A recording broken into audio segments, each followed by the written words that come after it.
네, 이처럼 최근 고가주택 보유자에게 종합부동산세 고지서가 발송됐는데요. 정부가 올해 종부세가 얼마나 거칠지 관심을 모으고 있습니다. 네, 종부세 이목이 집중되는 배경부터 부동산 시장에 미치는 그 영향까지 전문가와 두루 짚어보겠습니다. 김대우의 경제읽기 김대우 박사 나와 계십니다. 어서 오세요. 네, 안녕하십니까.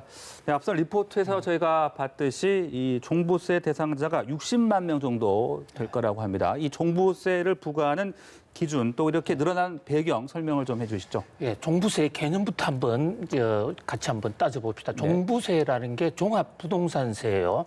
종합부동산세인데 부동산 가격이 높은 가격, 이를테면 고가 아파트에 매기는 세금입니다. 네. 상당히 좀 독특한 세금인데요. 현재 기준은 주택을 기준으로 하면 자기가 보유하고 있는 아파트나 주택이 공시지가 기준으로 9억 원이 넘으면 종부세 과세 대상이 됩니다. 네. 근데 1가구 1주택인 경우에는 이제 6억 원. 그러니까 일반적으로 1가구 2주택인 경우에는 6억 원부터 또 1가구 1주택에서는 9억 원 이상부터 이제 종부세를 내게 됩니다. 작년에 이 종부세를 낸 사람들 과세 대상자가 46만 명이었어요.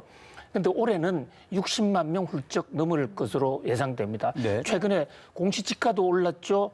여러 가지 집값도 올랐죠. 여러 가지 그 가격이 상승이 많이 했습니다. 특히 이 세율도 올랐지 않습니까? 그런데 이게 과연 과세 대상자는 60만 명 정도가 될 것이라고 계산이 나오지만 네. 이 종부세를 통해서 올해 과연 얼마만큼 거둘 수 있을 것인가, 여기에 대해서는 아직 정확한 그 계산이 나오고 있지 않습니다. 왜냐하면 이 과세 방법이 몇 단계에 나눠서 걸쳐져 있기 때문에 정확한 시뮬레이션이 지금 불가능해요. 현재 추정치로는 약 60% 정도 늘어나지 않겠는가. 작년에 2조 1천억을 거뒀습니다, 종부세로. 그런데 올해는 약 3조 원 정도 거칠 게 아닌 것인가. 네. 이렇게 지금 추정하고 있는 그런 상태입니다. 일각에서는 말씀하신 것처럼 종부세가 오른 것에 대해서 정부가 경기 침체로 줄어든 그 세수를 종부세로 충당하는 게 아니냐, 이런 시각도 있거든요.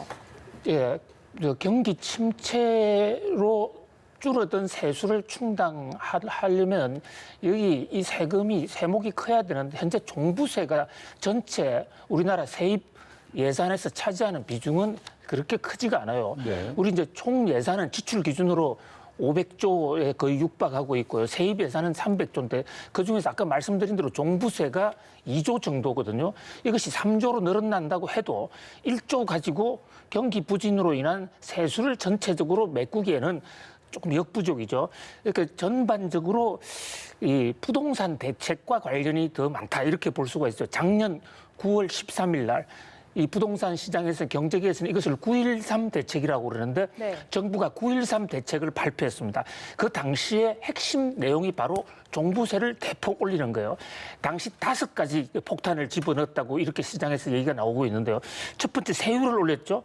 최고 세율이 2%였는데 3.2%로 50% 이상 올렸습니다. 그다음에 또 공시가격, 이 국토부에서 산정하는 공시가격이 또 올랐습니다. 그리고 네. 과표가 오른 거예요.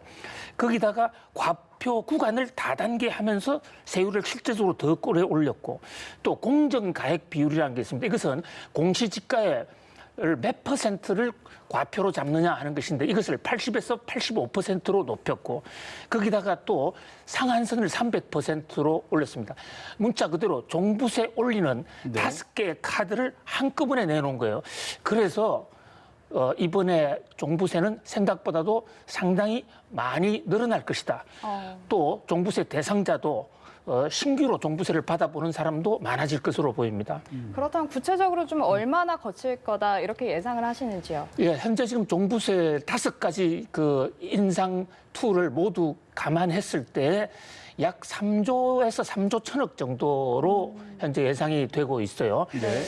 그런데 이제 이 3조 이 전년 동기 대비로 약 한 65% 정도가 이제 갑자기 늘어나는데, 그 3조라는 금액 자체가 우리 전체 세금에서 차지하는 비중이 결정적으로 큰 것은 아니지만, 네. 세금이 60% 늘어난다 했을 때 60%라는 증가율이 상당히 부담으로 와 닿을 수가 있어요. 네. 그다음에 약 한 12만 명에서 13만 명 정도가 한 번도 내어보지 않은 세금인데 갑자기 몇십만 원 또는 몇백만 원 이렇게 세금을 내라고 그러면 거기에 따른 좀 충격이 있을 수는 있겠지만은 네. 그것 때문에 뭐 이 세금 1조가 더 거친다고 해서 우리 경제가 판이 근본부터 흔들린다든지 또 그럴 정도의 급격한 그 이 세금 규모의 증가라고는 볼 수가 없습니다. 다만 증가율은 굉장히 높습니다. 네. 네. 부동산 시장에 어떤 영향을 미칠지도 궁금해지는데 이게 지금 종부세 부담을 느낀 다주택자가 집을 내다 팔 거라는 게 이제 정부의 설명이었던 것 그렇습니다. 같은데 네. 정작 지금 내부는 잘 나오지 않고 있거든요. 어떻게 봐야 되는 겁니까? 그렇습니다. 작년에 9.13 대책을 정부가 발표할 때 이 네. 9.13 대책이라는 게 종부세를 올리는 건데요. 당시에 김현미 국토부 장관이 한 얘기가 지금도 귀에 생생한데 자, 지금 보유세를 이래 올리면 그 효과가 2019년 12월 달부터 나타날 것이고 그래 되면 오른 보유세 영수증, 과세 통지서를 받아본 사람들이 이제 집을 내놓을 것이다. 또 네. 그전부터 내놓을 것이다. 그래서 2019년 하반기부터는 매물이 많이 늘어나는 효과가 있을 것이다. 이랬는데 실상은 지금 오히려 지금 매물이 좀 줄어들고 있는 그런 네네. 상황이지 않습니까? 자, 종부세로 더 거치는 세금이 1조인데 최근 1년간 집값은 약 700조 이상이 올랐습니다. 아하, 네. 그렇게 연간 700조. 예, 연간 700조가 올랐어요. 그러다 보니까 전체적으로 볼 때는 700조 번 돈 중에서 1조 세금 내면 되는 것이 아닌가라고도 생각할 수 있기 때문에 이 종부세를 올리는 것만으로의 매물 증가 효과가 좀 적을 수 있다. 이렇게 볼 수가 있죠. 네. 이렇게 계속해서 집값이 오르게 되면 뭐 추가 규제책으로 집값을 잡겠다라고 대통령까지 사실 공언을 한 상태이기 때문에 여러 가지 종부세 인상 가능성에 대해서 이야기가 나오고 있거든요. 어떻게 좀 예, 예상하시나요? 내년에 또 한 번 종부세 세율을 올릴 수도 있습니다. 그런데 그것은 국회 입법 사항이기 때문에 새로 만들어지는 국회하고 논의를 해야 되겠죠. 다만 이 공정가액 비율이라는 게 있습니다. 이 공시지가에서 몇 %를 과표로 잡을 것인가. 네. 그것은 이미 정부가 결정하는 건데요. 시행령으로 결정하는데 고시를 해놨어요. 내년에 85에서 90으로 올리겠다. 또 그 내후년에는 95%로 또 그 내후년에는 100% 이렇게 되면 가만히 있어도 종부세는 점점 더 높아져 갑니다. 네. 그런데 앞서도 말씀드린 대로 세금이 높다고 해서 과연 매물을 내놓느냐. 네. 현재까지 나타난 시장의 경험으로는 그렇지가 않다. 오히려 종부세는 높이더라도 많은 경제학자들이 한결같이 주장하고 있는 것은 퇴로를 줘라. 사람들이 팔고 떠날 수 있게.